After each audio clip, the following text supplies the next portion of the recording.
Afin de réaliser une mousse au chocolat sur ganache, commencez par faire fondre du chocolat.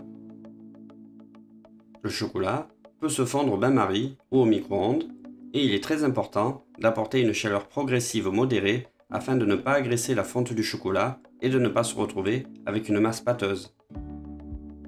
Pour mes mots, l'eau est l'ennemi du chocolat. Il ne faudra donc surtout pas en mettre lors de la fonte. Le chocolat contient une bonne proportion de beurre de cacao, ce qui suffira pour obtenir la fluidité désirée. Afin de mélanger le chocolat, utilisez préférentiellement une maryse qui permet de bien corner les bords du récipient. Une fois que le chocolat est bien fondu, réservez. Parallèlement à la fonte du chocolat, chauffez de la crème et du glucose. Le glucose va permettre d'apporter une certaine texture intéressante à la ganache en lui apportant de la souplesse. Il va également légèrement la sucrer. Pour mes mots, le pouvoir sucrant du sirop de glucose est de 0,5. Il faudra donc faire attention à l'apport de glucose qui est parfois proscrit afin d'équilibrer le sucre dans la ganache. Certains professionnels utilisent du sucre inverti pour apporter de la souplesse, du moelleux et de la conservation. Néanmoins, cette pratique a tendance à s'estomper car le sucre inverti développe un pouvoir sucrant de 1,2, ce qui n'est pas négligeable en termes de sucre au sein d'une préparation. Versez lentement la moitié du mélange chaud sur le chocolat fondu.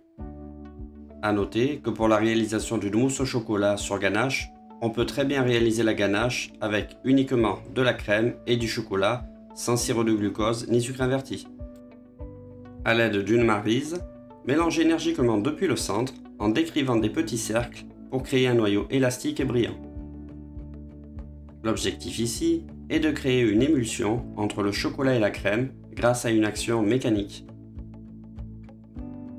Ici, nous utilisons une maryse pour ne pas incorporer de l'air dans la ganache ni la blanchir, ce qui pourrait arriver avec l'utilisation d'un fouet.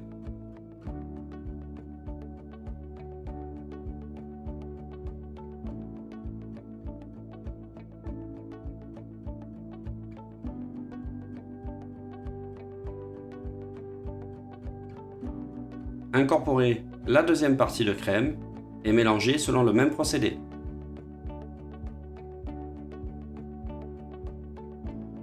Habituellement, lorsqu'on réalise une ganache, bien souvent, on ajoute du beurre lorsque la température atteint 35-40 degrés. Toutefois, ici, le beurre sera absent de la recette car nous intégrerons de la crème fouettée pour réaliser une mousse, ceci évitant donc des excès de matière grasse.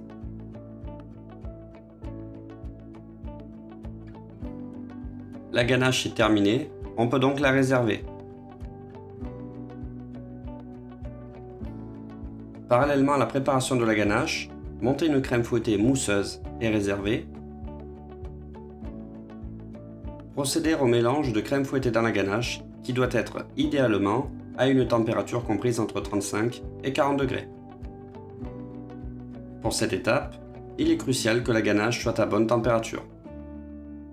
En effet, le fait d'ajouter de la crème fouettée dans la ganache va provoquer une cristallisation très rapide du beurre de cacao et peut entraîner la formation d'une masse épaisse et granuleuse qui n'aura rien à voir avec une mousse. Intégrez la deuxième partie de crème fouettée dans le chocolat et mélangez rapidement au fouet. Veillez toutefois à ne pas trop mélanger pour ne pas transformer la crème en beurre.